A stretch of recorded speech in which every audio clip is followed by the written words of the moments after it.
لیکن حضرت علی رضی اللہ تعالیٰ عنہ کا جنگ جمل میں مقابلہ ہوا تو آپ نے فرمایا کہ قتلانا و قتلاہم فی الجنہ والامر بینی و بین معاویہ، کہ جو دونوں طرف کے مقتولین ہیں وہ جنت میں جائیں گے، اور میرے اور امیر معاویہ رضی اللہ عنہ کہ ہمارا معاملہ اللہ کی عدالت میں طے ہوگا۔ ٹھیک ہو گیا مفتی صاحب، دیکھیں آپ مذہبی اسکالر ہیں، میں آپ سے اختلاف نہیں کر سکتا، میری اتنی ہمت اور ضرورت نہیں ہے۔ مذہب نے جواب دیا ہے نا، حدیث پیش کیا، مسئلے بھی اپنی جگہ کی سر، لیکن یہ جنگ جمل نہیں تھی مفتی صاحب، میں معذرت چاہتا ہوں، معافی چاہتا ہوں آپ سے، نہ اس سائڈ پہ حضرت علی تھے، نہ دوسری سائڈ پہ حضرت امیر معاویہ رضی اللہ تعالیٰ عنہ تھے۔ یہ اسٹیٹ تھی اور اسٹیٹ کے ساتھ زیادتی کی ہے، یا گورنمنٹ نے کی ہے یا دوسرے لوگوں نے کی، اور اس کا حساب ہونا چاہیے۔ آپ کا بہت بہت شکریہ مفتی صاحب، شکریہ آپ کا۔ ونزعنا ما فی صدورہم من غل، بلکہ ان آیات پر حضرت علی کا یہ قول بھی ہے رضی اللہ تعالیٰ عنہ کہ سورہ ہجر کی آیت کی ضمن میں خاص طور پر آتا ہے شان نزول میں، تو انہوں نے فرمایا کہ یہ میرے اور معاویہ کے کا ذکر ہے جو یہاں ہو رہا ہے۔ ظاہر بات ہے جنگیں ہوئی ہیں حضرت علی رضی اللہ عنہ اور حضرت معاویہ رضی اللہ عنہ، تو کتنی کچھ ہو گئی ہوگی شکایت ایک دوسرے سے، تو یہ آیتیں ہمارے لیے ہیں کہ اللہ تعالیٰ ہمیں دونوں کو جنت میں داخل کرے گا تو ہمارے دلوں سے یہ کدورتیں جو ہے وہ نکال دے گا۔ سب سے پہلے تو میں مفتی مجیب الرحمان صاحب کو اس حوالے سے ضرور اپریشیٹ کروں گا کہ انہوں نے وہ چھپا ہوا علم عوام کے سامنے ظاہر کیا ہے، جو ہم ظاہر کرتے ہیں تو ان کو شکایت ہو جاتی ہے۔ اب اگر آپ حکومتی نمائندوں سے پوچھیں گے تو وہ عمران خان صاحب کو حضرت علی کی جگہ دیکھ رہے ہوں گے اور ٹی ایل پی کو حضرت معاویہ کی جگہ دیکھ رہے ہوں گے، لیکن اگر آپ ٹی ایل پی والوں سے پوچھیں گے تو وہ کبھی بھی یہ گوارا نہیں کریں گے کہ انہیں حضرت معاویہ کی جگہ رکھا جائے، وہ بھی خواہش کریں گے کہ ہم حضرت علی کی جگہ ہوں، اور عمران خان صاحب جو حکومت میں ہے وہ حضرت معاویہ کی جگہ ہے۔ نہ تو اس وقت پاکستان کے اندر کوئی خلافت کا نظام ہے، نہ کوئی ریٹ آف دا گورنمنٹ جو ہے وہ کسی اصول اور مبادی کے تحت چل رہی ہے۔ ان کی جب اپنی خواہشات ہوتی ہیں ان کے اصول ڈیفرنٹ ہو جاتے ہیں، جب مخالفین کو انہوں نے تختہ مشق بنانا ہوتا ہے ان کے اصول ڈیفرنٹ ہو جاتے ہیں، لہٰذا اس کا خلافت راشدہ سے کوئی لینا دینا نہیں اس معاملے کا۔ تو صحابہ کرام میں سے سیدنا ابوبکر عمر نے باری باری پوچھا، انا یا رسول اللہ، کیا میں ہوں وہ خوش نصیب شخص کہ جو آپ کی ڈیوٹی پوری کرے گا مسلمانوں کے خلاف تلوار اٹھا کے؟ ظاہر بہت آنر کی بات تھی۔ تو آپ صلی اللہ علیہ وآلہ وسلم نے فرمایا نہیں۔ حضرت عمر نے پوچھا، آپ نے فرمایا نہیں، بلکہ وہ شخص ہے جو میری جوتیاں گانٹ رہا ہے۔ تو صحابہ کرام فوراً دوڑ کر حضرت علی کے پاس گئے تاکہ انہیں یہ خوشخبری سنائے۔ تو حضرت علی نے جب وہ بات سنی تو انہوں نے اپنے چہرے کے آثار ایسے دیے کہ صحابہ کرام نے کہا کہ ہم سمجھ گئے کہ حضرت علی کو یہ بات پہلے سے معلوم ہے، ان کے فیس ایکسپریشن ایسے تھے۔ تو حضرت علی کو یہ بات پتہ تھی کہ مجھے بڑھاپے میں جا کر تلوار دوبارہ سے اٹھانی پڑے گی۔ باقی اصحاب ایک ایک پتھر اٹھا کے لا رہے تھے تعمیر کے لیے، اور عمار بن یاسر نے 2 پتھر اٹھائے ہوئے تھے۔ 50 سے 60 سال کے درمیان ان کی عمر تھی اس وقت، اس کے باوجود ایمان کا یہ لیول ہے کہ 2 پتھر اٹھائے ہوئے۔ اب نبی علیہ السلام نے ان کی جب قربانی کا یہ لیول دیکھا تو اپنے مبارک ہاتھوں سے ان کے چہرے اور داڑھی سے مٹی کو جھاڑا اور کہا، واہ عمار، افسوس ہے عمار، تو اسلام کے لیے اتنی خدمت کر رہا ہے، یعنی اس میں امپلائڈ تھا، افسوس تجھے ایک باغی جماعت قتل کرے گی، تو انہیں اللہ اور جنت کی طرف بلائے گا، وہ جماعت تجھے آگ کی طرف، جہنم کی طرف بلا رہی ہوگی۔ حضرت علی کی طرف سے آئے تھے عمار بن یاسر، اور ابو القادیہ حضرت معاویہ کی طرف سے تھے۔ ایک بالکل واضح ہو گیا کہ کس نے مارا، کس رضی اللہ تعالیٰ عنہ نے کس رضی اللہ تعالیٰ عنہ کی سپورٹ میں عمار رضی اللہ تعالیٰ عنہ کو شہید کیا۔ یہ بالکل کلیئر ہو گیا، اس میں کوئی دوسری رائے والی بات ہی نہیں ہے۔ کسی عالم کا حوالہ کوٹ کیا کہ وہ یہ کہتے ہیں کہ حضرت علی کو 2 اجر ملیں گے اور حضرت معاویہ کی اجتہادی خطا کی وجہ سے انہیں 1 اجر ملے گا۔ تو کہتے ہیں کہ میں یہ کہتا ہوں کہ حضرت معاویہ کی خطا کو اجتہادی کیسے کہہ دیا جائے، جبکہ انہیں یہ حدیث پہنچ چکی تھی کہ عمار کو ایک باغی جماعت قتل کرے گی، اس کے باوجود وہ اپنی بغاوت سے پیچھے نہیں ہٹے۔ کیا حضرت معاویہ اس بات پہ راضی نہیں ہے کہ انہیں برابر چھوڑ دیا جائے، چاہے جائے کہ انہیں 1 اجر بھی ملے؟ یعنی انہوں نے جو بغاوت کی ہے، بغاوت کوئی دین سے بغاوت نہیں ہے، سیاسی پولیٹیکل ٹرم میں بغاوت ہے، اسلام پہ تھے، مسلمان ہیں، صحابی ہیں، ہم رضی اللہ عنہ کہتے ہیں، وہ معاملہ الگ سے۔ تو کیا وہ اس پہ راضی نہیں کہ انہیں برابر چھوڑ دیا جائے بجائے اس کے کہ آپ 1 اجر بتائیں؟ مخالف کے اجر کی تو کبھی بات ہی نہیں ہوئی ہے۔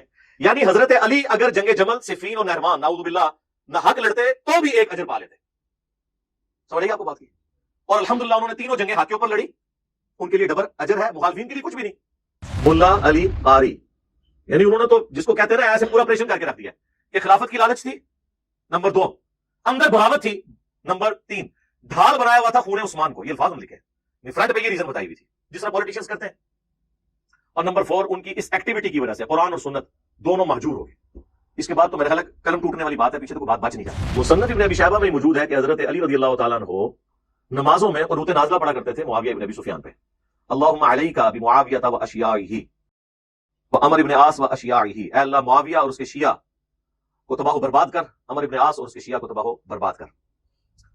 تو وہ انہوں نے کبھی ان کے معاملے میں لینیئنٹ رویہ اختیار نہیں کیا، اور یہ جنت میں تختوں پر بیٹھے ہوں گے آمنے سامنے، یہ میرے، طلحہ، زبیر اور عثمان بن عفان رضی اللہ عنہم اجمعین علیہم السلام اجمعین کے بارے میں، یعنی ان کو مولا علی نے معاف کر دیا۔ ہمارے بھی استاد ڈاکٹر اسرار صاحب رحمہ اللہ، اللہ ان کی غلطیوں سے درگزر فرمائے، انہیں اپنے نیک کاموں کا اجر دے، انہوں نے بیان قرآن کے اندر تفسیر میں نا حضرت معاویہ کا نام بھی بیچ میں ڈال دیا۔ ظاہر ہے وہ ایک جو بندیت ذہن سے جو بلٹ اپ ہوا ہوتا ہے تو اس میں وہ اپنی مرضی سے ڈال دیتے ہیں. انہوں نے کہا جی حضرت علی نے کہا کہ میرے اور معاویہ کے بارے میں یہ آیت ہے.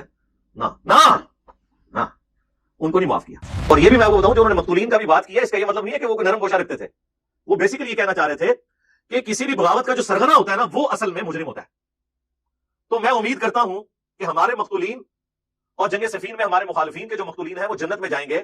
کیوں کہ ان کو تو کہانی کرائی گئی تھی کہ ہم قصاص عثمان لے رہے ہیں، تو بیچارے وہ مسچیف ہو گئے. پھر مقدمہ میرے اور معاویہ کے درمیان طے پائے گا. مراد یہ کہ میں معاویہ کا گریبان پکڑوں گا قیامت والے دن اللہ کی بارگاہ میں کہ اصل میں یہ بندہ ہے جس نے اپنے ساتھ لوگوں کو لگا کے تو میری خلافت کے خلاف خروج کیا. اب آپ کو سمجھ آئی؟ وہ کہتے ہیں جی عمر بن عبدالعزیز نے خواب دیکھا. دیکھو جب قرآن و سنت واضح موجود ہے تو خوابوں کے اوپر کھڑے ہوئے گے جی قیامت کا دن ہے.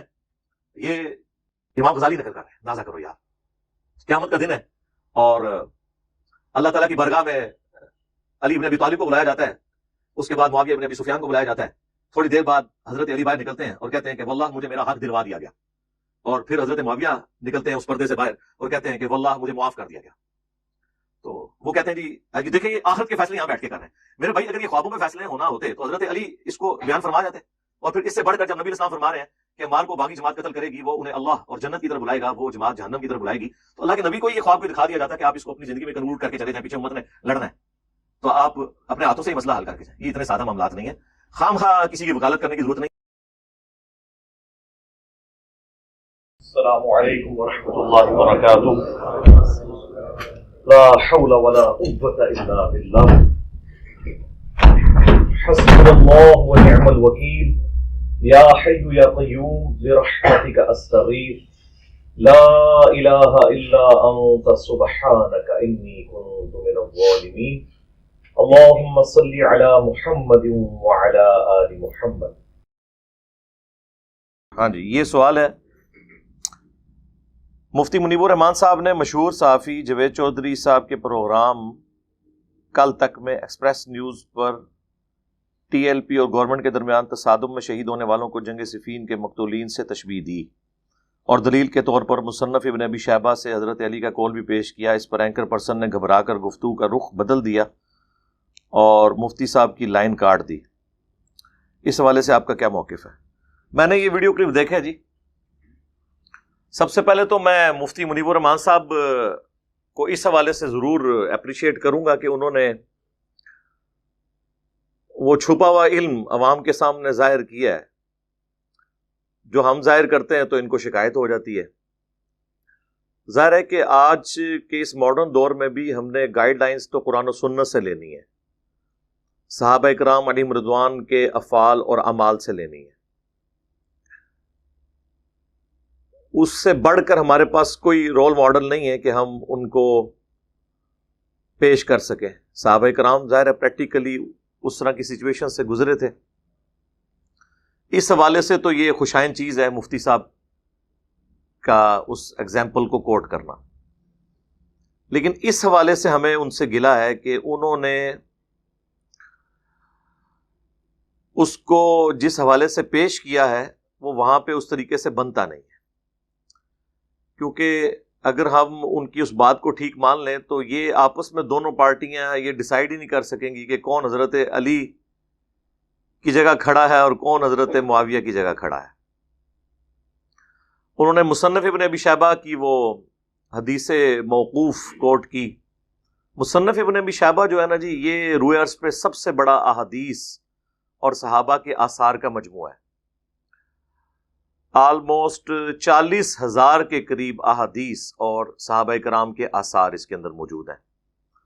اردو زبان کے اندر ٹرانسلیٹ ہو کے مصنف ابن ابی شیبہ آ چکی ہے 11 جلدوں میں. ہمارے پاس یہاں پہ اکیڈمی میں رکھی بھی ہوئی ہے. اس کا جو آخری چیپٹر ہے اس کا نام ہے کتاب الجمل، اور اس میں پھر 3 سب چیپٹرز ہیں. سیدہ عائشہ، طلحہ اور زبیر رضی اللہ عنہم اجمعین کے قافلے کے حوالے سے جنگ جمل کا، دوسرا چیپٹر جنگ صفین کے حوالے سے ہے، اور تیسرا چیپٹر اس کے اندر جنگ نہروان جو خوارج کے خلاف لڑی گئی اس کے حوالے سے ہے. وہ چیپٹر ہم نے الگ سے بھی اپنی ویب سائٹ ahlsunnatpak.com پہ رکھا ہوا ہے، جسے شوق ہو تو وہ اسے دیکھ سکتا ہے. اس میں یہ روایت بھی موجود ہے کہ جب سیدنا علی سے جنگ صفین جو حضرت معاویہ رضی اللہ تعالیٰ عنہ کی سیاسی بغاوت کو کچلنے کے لیے حضرت علی کو مجبوراً لڑنی پڑی. اس جنگ میں جو مقتولین تھے ان کے اخروی انجام کے بارے میں پوچھا گیا کہ آخرت میں ان کا معاملہ کیا ہوگا، تو سیدنا علی نے فرمایا کہ میں اللہ سے امید کرتا ہوں کہ ہمارے مقتولین اور ہمارے مخالفین کے مقتولین جنت میں جائیں گے، اور پھر معاملہ میرے اور معاویہ کے درمیان اللہ کی بارگاہ میں جو ہے وہ ڈسکس ہوگا، پیش ہوگا. تو مفتی منیب الرحمان صاحب نے اس کو کوٹ کیا یہ ٹی ایل پی اور عمران خان صاحب کے اختلاف کے حوالے سے. لیکن حضرت علی رضی اللہ تعالیٰ عنہ کا جنگ جمل میں مقابلہ ہوا تو آپ نے فرمایا کہ قتلانا وقتلاہم فی الجنہ والامر بینی و بین معاویہ تھا، کہ جو دونوں طرف کے مقتولین ہیں وہ جنت میں جائیں گے، اور میرے اور امیر معاویہ رضی اللہ عنہ کہ ہمارا معاملہ اللہ کی عدالت میں طے ہوگا. ٹھیک ہو گیا. مجھے دیکھیں آپ مذہبی اسکالر ہیں، میں آپ سے اختلاف نہیں کر سکتا، میری اتنی ہمت اور ضرورت نہیں ہے. مذہب نے جواب دیا ہے نا، حدیث پیش کیا، مسئلے بھی اپنی جگہ کی. سر لیکن یہ جنگ جمل نہیں تھی مفتی صاحب، میں مدد چاہتا ہوں، معافی چاہتا ہوں آپ سے. نہ اس سائڈ پہ حضرت علی تھے، نہ دوسری سائڈ پہ حضرت امیر معاویہ رضی اللہ عنہ تھے. یہ اسٹیٹ تھی اور اسٹیٹ کے ساتھ زیادتی کی ہے یا گھمنڈ کی ہے یا دوسرے لوگوں نے کی، اور اس کا حساب ہونا چاہیے. آپ کا بہت بہت شکریہ. بہت شکریہ آپ کا. اب اگر آپ حکومتی نمائندوں سے پوچھیں گے تو وہ عمران خان صاحب کو حضرت علی کی جگہ دیکھ رہے ہوں گے اور ٹی ایل پی کو حضرت معاویہ کی جگہ دیکھ رہے ہوں گے. لیکن اگر آپ ٹی ایل پی والوں سے پوچھیں گے تو وہ کبھی بھی یہ گوارا نہیں کریں گے کہ انہیں حضرت معاویہ کی جگہ رکھا جائے. وہ بھی خواہش کریں گے کہ ہم حضرت علی کی جگہ ہوں اور عمران خان صاحب جو حکومت میں ہے وہ حضرت معاویہ کی جگہ آ جائے. یہ جو صورتحال ہے ٹی ایل پی والی، اس کے اوپر میری 2 ویڈیوز آ چکی ہیں، میرا موقف آپ کے سامنے ہے، اس کو دوبارہ سے ڈسکس کرنے کی ضرورت نہیں ہے. بہرحال یہ جنگ صفین والا جو ایشو ہے اس کی ایگزامپل اس حوالے سے یہاں کوٹ نہیں کی جا سکتی، معاملہ بہت ایمبیگوس ہے. سیدنا علی کی جو جنگیں ہیں ان کے پیچھے رسول اللہ صلی اللہ علیہ وآلہ وسلم کھڑے ہیں، احادیث کی سپورٹ حاصل ہے، قرآن حکیم کی کئی آیات اس پر گواہ ہیں جو کچھ انہوں نے ایکٹیویٹی کی. وہ تو نص قطعی سے چیز اسٹیبلش ہو چکی ہے. اس سے آپ ایگزامپل تو ضرور کوٹ کر سکتے ہیں، لیکن بالکل 100% اس طریقے سے اس کو بٹھانا یہ بہت مشکل کام ہے، خصوصاً اس طرح کی صورتحال کے اندر. نہ تو اس وقت پاکستان کے اندر کوئی خلافت کا نظام ہے، نہ کوئی ریٹ آف دا گورنمنٹ جو ہے وہ کسی اصول اور مبادی کے تحت چل رہی ہے. ان کی جب اپنی خواہشات ہوتی ہیں ان کے اصول ڈیفرنٹ ہو جاتے ہیں، جب مخالفین کو انہوں نے تختہ مشق بنانا ہوتا ہے ان کے اصول ڈیفرنٹ ہو جاتے ہیں. لہٰذا اس کا خلافت راشدہ سے کوئی لینا دینا ہی نہیں اس معاملے کا.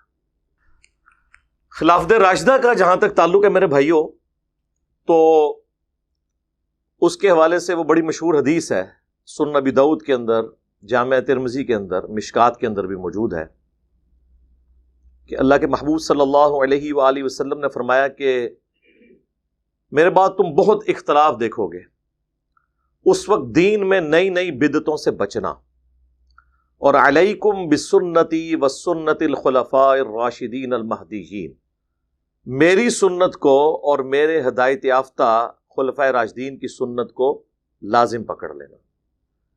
یعنی خلفائے راشدین کے جو مخالفین ہیں ان کو اللہ کے محبوب صلی اللہ علیہ وآلہ وسلم نے اہل البدع قرار دیا.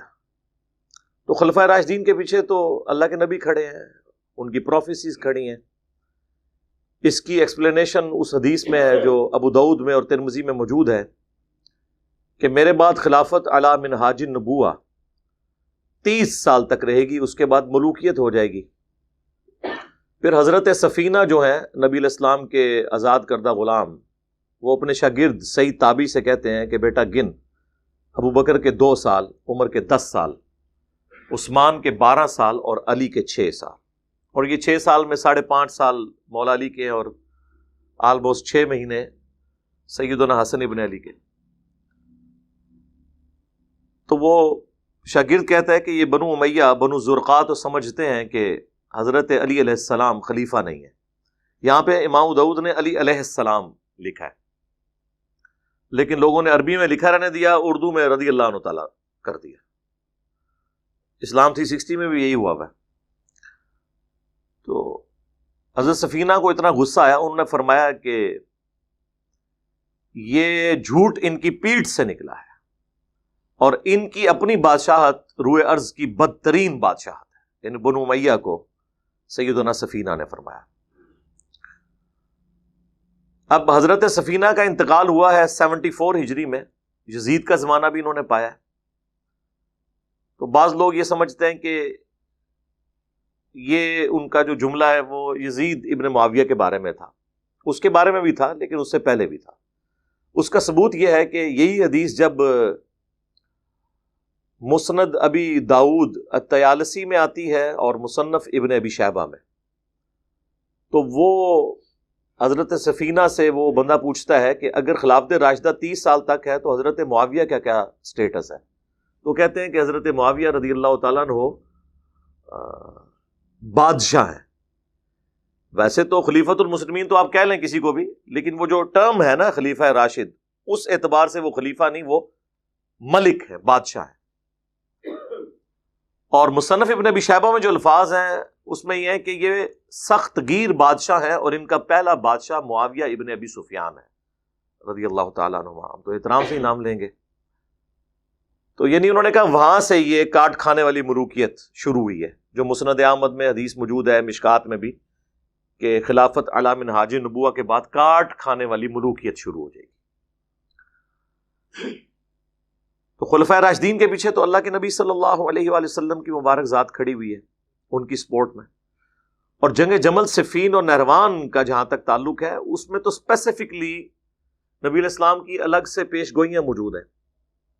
وہ ٹاپک کافی لمبا ہو جائے گا، میں نے اپنے کربلا والے ریسرچ پیپر کے اندر یہ تمام ٹاپکس ڈسکس کیے ہیں بڑی تفصیل کے ساتھ، وہ آپ ہماری ویب سائٹ سے ڈاؤن لوڈ کر سکتے ہیں۔ ڈاک میں اگر کسی نے مفت منگوانا ہے 200 احادیث کی روشنی میں، اکثر بخاری اور مسلم سے ہیں۔ صبح 9 سے لے کر شام 5 بجے تک ہمارا سیل نمبر اکیڈمی کا کھلا ہوتا ہے، 032159000162۔ مفت آپ منگوا سکتے ہیں، صرف TCS کا ڈاک کا آپ خرچہ دیں گے، انشاءاللہ فری آپ کو یہ 12 کا پیکج مل جائے گا، جس میں 9 ریسرچ پیپرز ہیں اور 3 اذکار کارڈ۔ اس میں تفصیل سے میں نے اس کو ڈسکس کیا ہوا ہے۔ جنگ صفین جن کا حوالہ مفتی صاحب نے دیا، وہ غلطی سے جنگ جمل انہوں نے کہہ دیا، وہ جنگ صفین تھی۔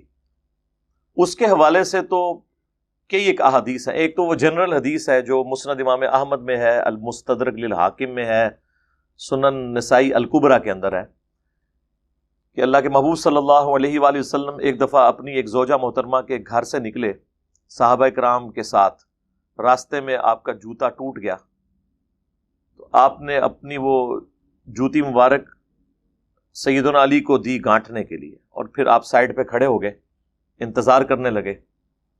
اور راوی کہتے ہیں کہ اس وقت ہم میں حضرت ابوبکر اور عمر بھی موجود تھے رضی اللہ تعالی عنہما۔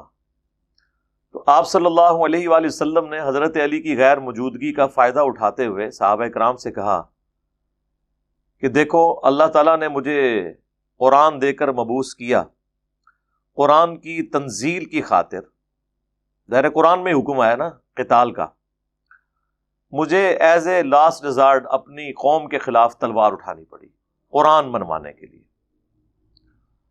لیکن تم میں ایک ایسا شخص بھی ہے کہ جسے مسلمانوں کے خلاف تلوار اٹھانی پڑے گی قرآن منوانے کے لیے، قرآن کی تفسیر بنے گا وہ۔ قرآن کی تفسیر کیسے؟ سورۃ الحجرات میں ہے کہ اگر کوئی مسلمانوں کا گروہ باغی ہو جائے تو اس سے قتال کرو یہاں تک کہ وہ اپنی بغاوت کو چھوڑ دے۔ جب وہ بغاوت چھوڑ دے پھر ٹھیک ہے، اس کے ساتھ آپ کو ایگزسٹ کریں، لیکن اس کے خلاف قتال کرنا ہے، اسے آمادہ کرنا ہے۔ اور خلیفہ راشد کے لیے تو اسپیسیفکلی وہ آیت بھی آپ کوٹ کر سکتے ہیں، سورۃ النساء کی آیت نمبر 59، یا ایھا الذین آمنوا اطیعوا اللہ واطیعوا الرسول واولی الامر منکم، اے اہل ایمان اطاعت کرو اللہ کی اور اس کے رسول کی، اور جو تم میں حکمران ہے اس کی بھی اطاعت کرو۔ تو خلفائے راشدین تو اس میں بھی، اس کیٹیگری میں بھی فال کرتے ہیں۔ تو صحابہ کرام میں سے سیدنا ابوبکر عمر نے باری باری پوچھا، انا یا رسول اللہ، کیا میں ہوں وہ خوش نصیب شخص کہ جو آپ کی ڈیوٹی پوری کرے گا مسلمانوں کے خلاف تلوار اٹھا کے؟ ظاہر بہت آنر کی بات تھی۔ تو آپ صلی اللہ علیہ وآلہ وسلم نے فرمایا نہیں۔ حضرت عمر نے پوچھا، آپ نے فرمایا نہیں۔ بلکہ وہ شخص ہے جو میری جوتیاں گانٹھ رہا ہے۔ تو صحابہ کرام فوراً دوڑ کر حضرت علی کے پاس گئے تاکہ انہیں یہ خوشخبری سنائے۔ تو حضرت علی نے جب وہ بات سنی تو انہوں نے اپنے چہرے کے آثار ایسے دیے کہ صحابہ کرام نے کہا کہ ہم سمجھ گئے کہ حضرت علی کو یہ بات پہلے سے معلوم ہے۔ ان کے فیس ایکسپریشن ایسے تھے۔ تو حضرت علی کو یہ بات پتہ تھی کہ مجھے بڑھاپے میں جا کر تلوار دوبارہ سے اٹھانی پڑے گی۔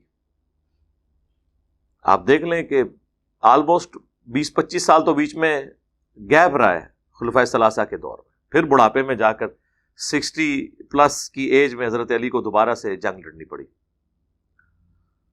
تو ان تینوں جنگوں میں سیدنا علی کے پیچھے نبی علیہ السلام کھڑے ہیں الحمدللہ۔ اسپیسیفکلی جنگ صفین کے حوالے سے تو وہ مشہور حدیث ہے جو بخاری اور مسلم دونوں میں موجود ہے کہ اکرمہ تابعی کہتے ہیں کہ ایک دن مجھ سے حضرت عبداللہ ابن عباس نے فرمایا اور اپنے بیٹے علی ابن عباس کو بھی ساتھ بھیجا، ابن عباس کے بیٹے کا نام بھی علی تھا، کہ جاؤ ابو سعید خدری کے پاس، ان سے جا کر ان کی حدیث سنو، جس حدیث کو بیان کرنے پر سعودی حکومت پابندی لگا دے گی۔ یہ یعنی میں ایڈ کر رہا ہوں اس میں۔ تو یہ نہیں کہا کون سی حدیث سننی ہے، ان کی حدیث جا کے سنو۔ ابو سعید خدری تو اتنی حدیثیں بیان کرتے ہیں، وہ تو 7 جو ٹاپ کے اصحاب ہیں جنہوں نے سب سے زیادہ حدیثیں روایت کی ہیں ان میں وہ آتے ہیں۔ وہ کہتے ہیں جب ہم ان کے پاس پہنچے تو وہ اور ان کے بھائی اپنے باغ کو پانی دے رہے تھے، ہمیں دیکھتے ہی وہ آ کے بیٹھ گئے، احتبا کر کے گوٹ مار کے، اور انہوں نے کہا ہم حدیث سننے ہیں۔ یہ نہیں کہا کون سی حدیث سننے ہیں، تو انہوں نے کہا سنو پھر۔ غزوہ خیبر کا موقع تھا یا مسجد نبوی کی تعمیر کا موقع تھا، باقی اصحاب ایک ایک پتھر اٹھا کر لا رہے تھے تعمیر کے لیے، اور عمار ابن یاسر نے 2 پتھر اٹھائے ہوئے تھے۔ 50 سے 60 سال کے درمیان ان کی عمر تھی اس وقت، اس کے باوجود ایمان کا یہ لیول ہے کہ 2 پتھر اٹھائے ہوئے۔ اب نبی علیہ السلام نے ان کی جب قربانی کا یہ لیول دیکھا تو اپنے مبارک ہاتھوں سے ان کے چہرے اور داڑھی سے مٹی کو جھاڑا اور کہا واہ عمار، افسوس ہے عمار، تو اسلام کے لیے اتنی خدمت کر رہا ہے، یعنی اس میں امپلائڈ تھا، افسوس تجھے ایک باغی جماعت قتل کرے گی، تو انہیں اللہ اور جنت کی طرف بلائے گا، وہ جماعت تجھے آگ کی طرف، جہنم کی طرف بلا رہی ہوگی۔ تو حضرت عمار کہتے ہیں اے اللہ میں اس فتنے سے تیری پناہ میں آتا ہوں، یعنی وہ آزمائش تو آئے گی، مجھے ثابت قدم رکھنا۔ تو یہ حدیث عمار کہلاتی، یہ متواتر حدیث ہے، یعنی کئی اصحاب سے ہے، ابو سعید خدری سے ہے، عبداللہ ابن عباس سے ہے، ام سلمہ سے ہے، عمر بن عاص سے ہے، عبداللہ ابن عمر بن عاص سے ہے، حضرت معاویہ ابن ابی سفیان سے بھی یہ حدیث روایت ہے مسند احمد میں، اور وہ مسند احمد میں 4 احادیث ہیں جو میں نے اپنے ریسرچ پیپر میں جمع کی ہیں۔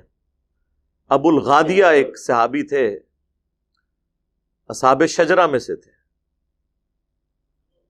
یعنی اتنے اولو العزم اصحاب میں سے تھے، ان سے جنگ صفین میں حضرت عمار کا قتل ہوا اور وہ پوری زندگی روتے تھے، اور ان کو یہ بھی حدیث پہنچی ہوئی تھی کہ عمار کو قتل کرنے والا اور اس کا مال غنیمت کے طور پہ لوٹنے والا جہنم کی آگ میں، وہ پوری زندگی اس سے روتے تھے۔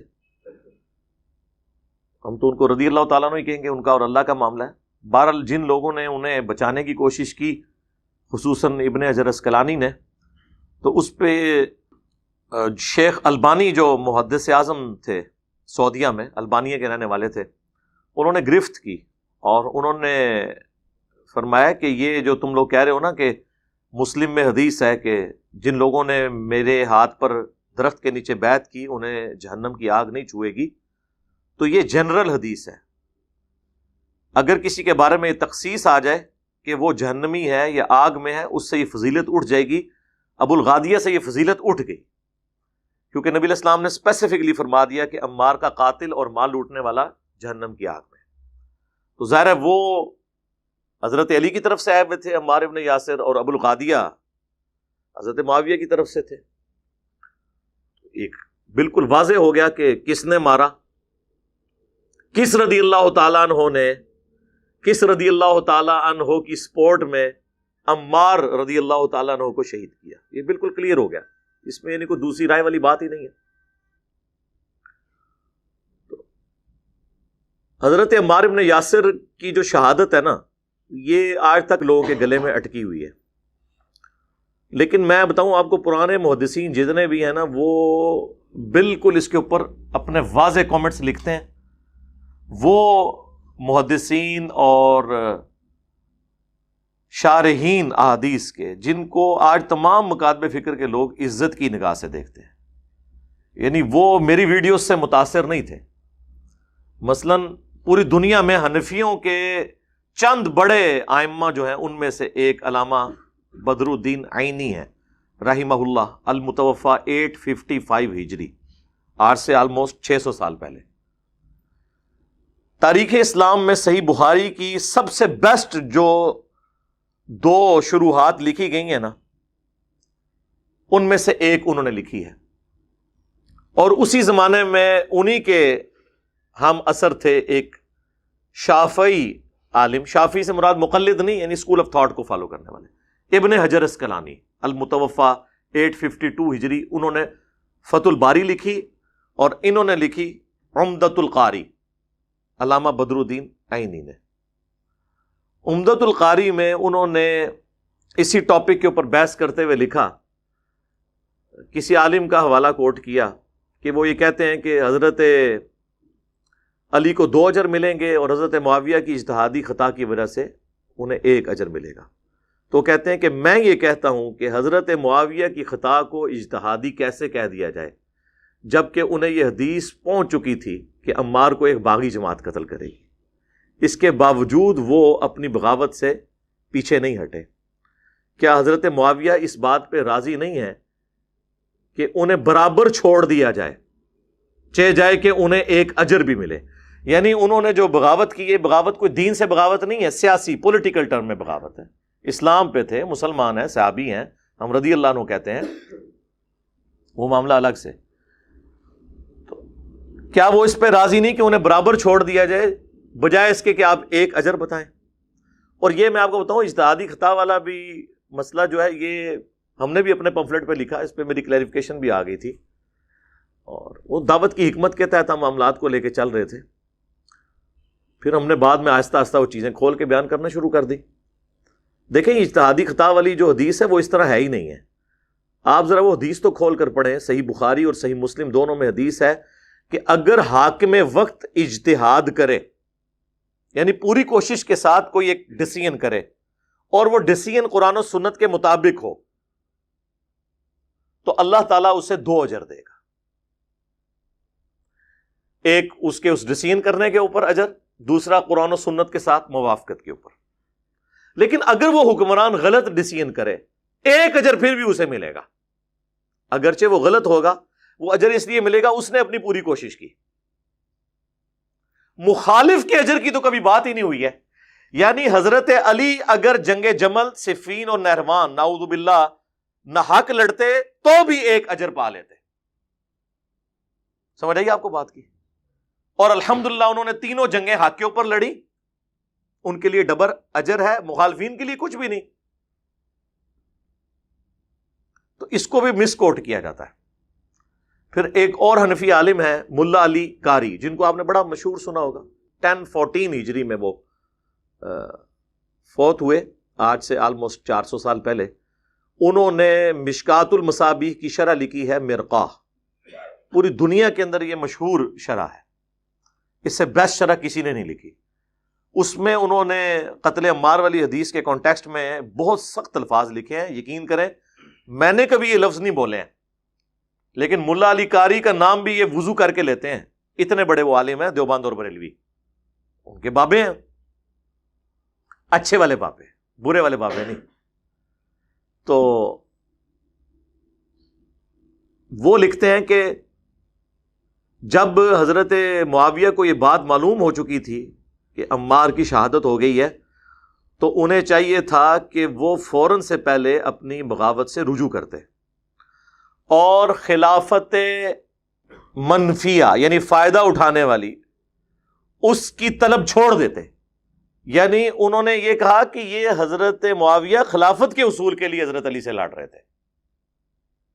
پھر انہوں نے اس کو کھولا ہے مزید. انہوں نے کہا کہ وہ باطن میں بغاوت چھپائے ہوئے تھے اور ظاہر میں خون عثمان کا سہارا لے رکھا تھا. یعنی وہ کہہ رہے تھے یہ حضرت عثمان کی جو شہادت کے بدلے والا تھا نا مسئلہ، یہ فرنٹ پہ انہوں نے ایک رکھا ہوا تھا لوگوں کی آنکھوں میں دھول جھونکنے کے لیے. ظاہر یہی کچھ ہوتا ہے نا، جب اندر کچھ اور باہر کچھ. میں منافق کا لفظ تو نہیں استعمال کرتا، لیکن یہ ملا علی قاری کیا لکھ رہے ہیں.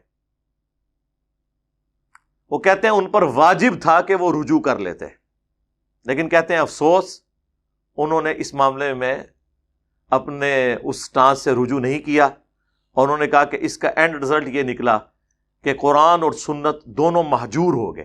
یعنی قرآن کو بھی انہوں نے پس پش ڈال دیا اور سنت کو بھی پس پش ڈال دیا. اب یہ کتنے بڑے، یعنی کتنے گاڑے قسم کے فتوے ہیں. ہم نے تو کبھی یہ الفاظ نہیں بولے. یہ کون بول رہا ہے؟ ملا علی قاری. یعنی انہوں نے تو جس کو کہتے ہیں نا ایسے پورا آپریشن کر کے رکھ دیا کہ خلافت کی لالچ تھی، نمبر 2 اندر بغاوت تھی، نمبر 3 ڈھال بنایا ہوا تھا خون عثمان کو. یہ الفاظ انہوں نے لکھے ہیں. یعنی فرنٹ پہ یہ ریزن بتائی ہوئی تھی جس طرح پولیٹیشینز کرتے ہیں. اور نمبر 4 ان کی اس ایکٹیویٹی کی وجہ سے قرآن اور سنت دونوں مہجور ہو گئے. اس کے بعد تو میرا خیال ہے قلم ٹوٹنے والی بات ہے، پیچھے تو کوئی بات بچ نہیں جاتی. اتنے سخت الفاظ کے ساتھ انہوں نے جو ہے وہ اس مقدمے کو عوام کے سامنے پیش کیا. اس کے علاوہ بھی بہت کچھ میں نے کربلا والا ریسرچ پیپر میرے ٹیبل پہ ہی پڑھا ہوتا ہے ہر وقت. اس پہ میں نے لکھ دیا ہے، جسے شوق ہے تو وہ پڑھ سکتا ہے. اس کے سامنے انشاءاللہ تعالی حقائق آ جائیں گے. اب یہ مفتی صاحب نے جو روایت بیان کی یہ مصنف ابن ابی شیبہ میں ہے، لیکن مصنف ابن ابی شیبہ میں صرف یہ روایت نہیں ہے کہ میں اللہ سے امید کرتا ہوں کہ ہمارے مقتولین اور ان کے مقتولین جنت میں ہوں گے اور مقدمہ میرے اور معاویہ کے درمیان طے پائے گا. مصنف ابن ابی شیبہ میں ہی موجود ہے کہ حضرت علی رضی اللہ تعالیٰ عنہ نمازوں میں قنوت نازلہ پڑھا کرتے تھے معاویہ ابن ابی سفیان پہ. اللہم علیک بمعاویۃ و اشیاعہ و عمر ابن عاص و اشیاعہ. اے اللہ معاویہ اور اس کے شیعہ کو تباہ و برباد کر، عمر ابن عاص اور اس کے شیعہ کو تباہ و برباد کر. تو وہ انہوں نے کبھی ان کے معاملے میں لینینٹ رویہ اختیار نہیں کیا. مصنف ابن ابی شیبہ میں جنگ جمل کے جو باغی ہیں ان کے بارے میں حضرت علی کہتے ہیں کہ میں اللہ سے امید کرتا ہوں کہ یہ جو قرآن میں آیت ہے سورۃ الحجر میں کہ اللہ تعالیٰ مومنین کے دلوں میں جو ایک دوسرے کے بارے میں کوئی نفرتیں آ گئی ہیں، کوئی غل آ گیا، وہ نکال دے گا اور یہ جنت میں تختوں پر بیٹھے ہوں گے آمنے سامنے. یہ میرے، طلحہ، زبیر اور عثمان بن عفان رضی اللہ عنہم اجمعین وعلیہم السلام اجمعین کے بارے میں. یعنی ان کو مولا علی نے معاف کر دیا. ہمارے بھی استاد ڈاکٹر اسرار صاحب رحمہ اللہ، اللہ ان کی غلطیوں سے درگزر فرمائے، انہیں اپنے نیک کاموں کا اجر دے. انہوں نے بیان القرآن کے اندر تفسیر میں نا حضرت معاویہ کا نام بھی بیچ میں ڈال دیا. وَنَزَعْنَا مَا فِي صُدُورِهِم مِّن غِلٍّ، بلکہ ان آیات پر حضرت علی کا یہ قول بھی ہے رضی اللہ تعالیٰ عنہ کہ سورہ ہجر کی آیت کی ضمن میں خاص طور پر آتا ہے شان نزول میں. تو انہوں نے فرمایا کہ یہ میرے اور معاویہ کا ذکر ہے جو یہاں ہو رہا ہے. ظاہر بات ہے جنگیں ہوئی ہیں حضرت علی رضی اللہ عنہ اور حضرت معاویہ رضی اللہ عنہ، تو کتنی کچھ ہو گئی ہوگی شکایت ایک دوسرے سے. تو یہ آیتیں ہمارے لیے ہیں کہ اللہ تعالیٰ ہمیں دونوں کو جنت میں داخل کرے گا تو ہمارے دلوں سے یہ کدورتیں جو ہے وہ نکال دے گا. وہ ظاہر ہے وہ ایک دیوبندیت ذہن سے جو بلٹ اپ ہوا ہوتا ہے تو اس میں وہ اپنی مرضی سے ہی ڈال دیتے ہیں. انہوں نے کہا جی حضرت علی نے کہا کہ میرے اور معاویہ کے بارے میں یہ آیت ہے، نہ ہاں ان کو نہیں معاف کیا. اور یہ بھی میں آپ کو بتاؤں جو انہوں نے مقتولین کا بھی بات کی ہے، اس کا یہ مطلب نہیں ہے کہ وہ کوئی نرم گوشہ رکھتے تھے. وہ بیسیکلی یہ کہنا چاہ رہے تھے کہ کسی بھی بغاوت کا جو سرغنہ ہوتا ہے نا وہ اصل میں مجرم ہوتا ہے. تو میں امید کرتا ہوں کہ ہمارے مقتولین اور جنگ صفین میں ہمارے مخالفین کے جو مقتولین ہیں وہ جنت میں جائیں گے. کیوں؟ کہ ان کو تو کہانی یہ کرائی گئی تھی کہ ہم قصاص عثمان لے رہے ہیں، تو بیچارے وہ مسچیف ہو گئے. پھر مقدمہ میرے اور معاویہ کے درمیان طے پائے گا. مراد یہ کہ میں معاویہ کا گریبان پکڑوں گا قیامت والے دن اللہ کی بارگاہ میں کہ اصل میں یہ بندہ ہے جس نے اپنے ساتھ لوگوں کو لگا کے تو میری خلافت کے خلاف خروج کیا. اب آپ کو سمجھ آئی؟ اس بات کا یہ مطلب نہیں ہے کہ وہ کہہ رہے ہیں کہ ان کو تو میں معاف کر دیا ہے اور حضرت معاویہ کو میں اللہ سے خود ساتھ ہو کے معافی لے دوں گا. اور جس طرح وہ کہتے ہیں جی عمر بن عبدالعزیز نے خواب دیکھا. دیکھو جب قرآن و سنت واضح موجود ہے تو خوابوں کے اوپر کھڑے ہوئے ہیں. یہ جی قیامت کا دن ہے، یہ امام غزالی نقل کر رہے ہیں. اندازہ کرو یار، قیامت کا دن ہے اور اللہ تعالیٰ کی بارگاہ میں علی ابن ابی طالب کو بلایا جاتا ہے، اس کے بعد معاویہ ابن ابی سفیان کو بلایا جاتا ہے. تھوڑی دیر بعد حضرت علی باہر نکلتے ہیں اور کہتے ہیں کہ واللہ مجھے میرا حق دلوا دیا گیا. اور پھر حضرت معاویہ نکلتے ہیں اس پردے سے باہر اور کہتے ہیں کہ واللہ مجھے معاف کر دیا گیا. تو وہ کہتے ہیں جی دیکھیں یہ آخرت کے فیصلے یہاں بیٹھ کے کر رہے ہیں. میرے بھائی اگر یہ خوابوں میں فیصلے ہونا ہوتے تو حضرت علی اس کو بیان فرما جاتے. اور پھر اس سے بڑھ کر جب نبی علیہ السلام فرما رہے ہیں کہ عمار کو باغی جماعت قتل کرے گی، وہ انہیں اللہ اور جنت کی طرف بلائے گا، وہ جماعت جہنم کی طرف بلائے گی، تو اللہ کے نبی کو یہ خواب کو دکھا دیا جاتا کہ آپ اس کو اپنی زندگی میں کنکلوڈ کر کے چلے جائیں، پیچھے امت نے لڑنا ہے تو آپ اپنے ہاتھوں سے یہ مسئلہ حل کر کے جائیں. یہ اتنے سادہ معاملات نہیں ہیں. خام خواہ کسی کی وکالت کرنے کی ضرورت نہیں ہے. اور میں خصوصاً دیوبند، بریلوی اور اہل الحدیث ان سے یہ ریکویسٹ کروں گا کہ آپ لوگ تو بڑے شد و مد کے ساتھ حق چار یار کا نعرہ لگاتے ہیں، تو اس نعرے کے اندر ہی قیامت مضمر ہے. اس کے بعد سیاست معاویہ زندہ باد نہ لگایا کریں، خلافت راشدہ حق چار یار یا خلافت راشدہ زندہ باد یہ نعرے لگایا کریں تو ہم بھی آپ کے ساتھ کھڑے ہوں گے. آپ کو بھی یہ بات پتہ ہے کہ یہ نعرہ کیوں آپ نے ڈیوائز کیا تھا. لیکن اب آپ ان لوگوں کی وکالت نہ کریں کہ جن کی وکالت کرنے سے، یعنی بنو امیہ کی وکالت کرنے سے، اور بنو امیہ سے مراد میری حضرت عثمان غنی رضی اللہ تعالیٰ عنہ ہو یا عمر بن عبدالعزیز رحمہ اللہ تعالیٰ نہیں ہے. ان کے پیچھے بنو امیہ کو نہ چھپایا جائے، ادر دین ان کے ہیں. تو ان کی وکالت کر کے آپ شیخین کی، خلفائے ثلاثہ کی توہین تو نہ کروائیں.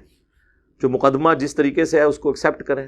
ادروائز اگر آپ اس طرح کے معاملات کو لے کے چلیں گے تو پھر ظاہر ہے کہ امت کے دل دکھے ہوئے ہیں.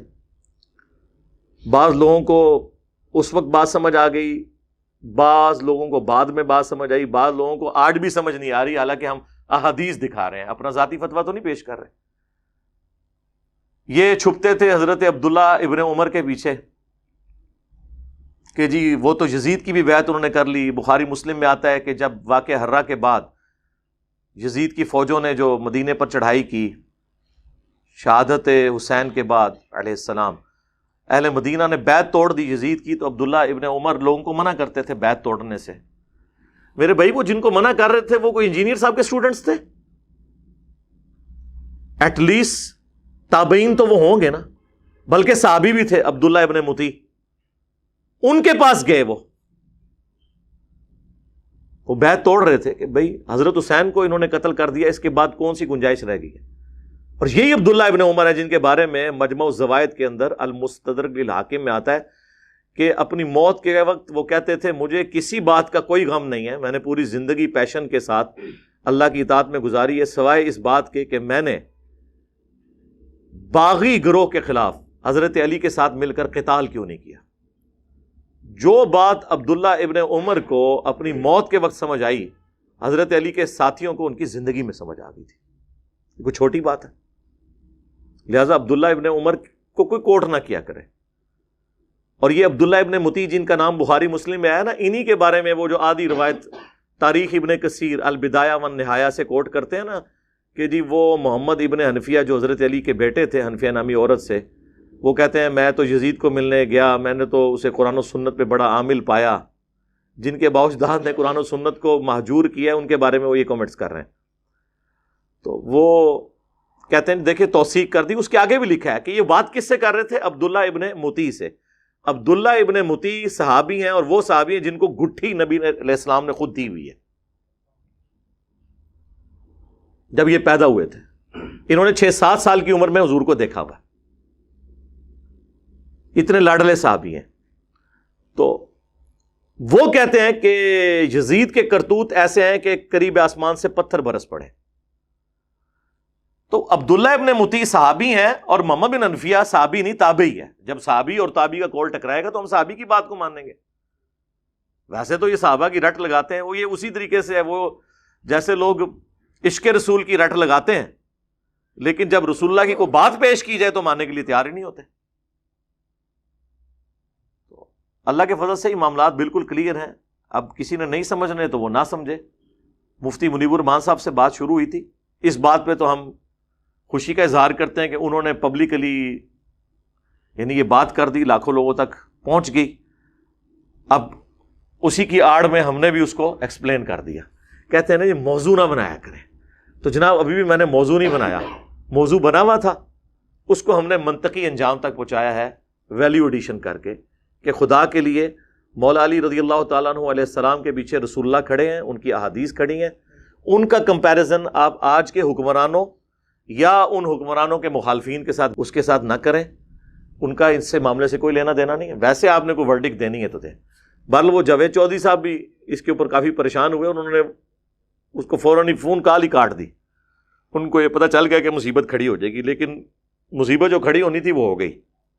آپ کو پتہ ہے ہمارے لوگ تو وہ عقابی نظروں کے ساتھ بیٹھے ہوتے ہیں. میں نے تو دیکھا ہی نہیں تھا, مجھے تو لوگوں نے کہا جی آ گیا جی جناب کلپ, تو کم جناب چکنا ہے ساڑی طرف سوال پاؤ. ٹھیک ہے جی, پاؤ سوال, تاکہ لوگوں کے سامنے سارے معاملات آ جائیں. درود شریف پڑھیں. اللہم صلی علی محمد وعلی آل محمد واصحاب محمد اجمعین الی یوم الدین.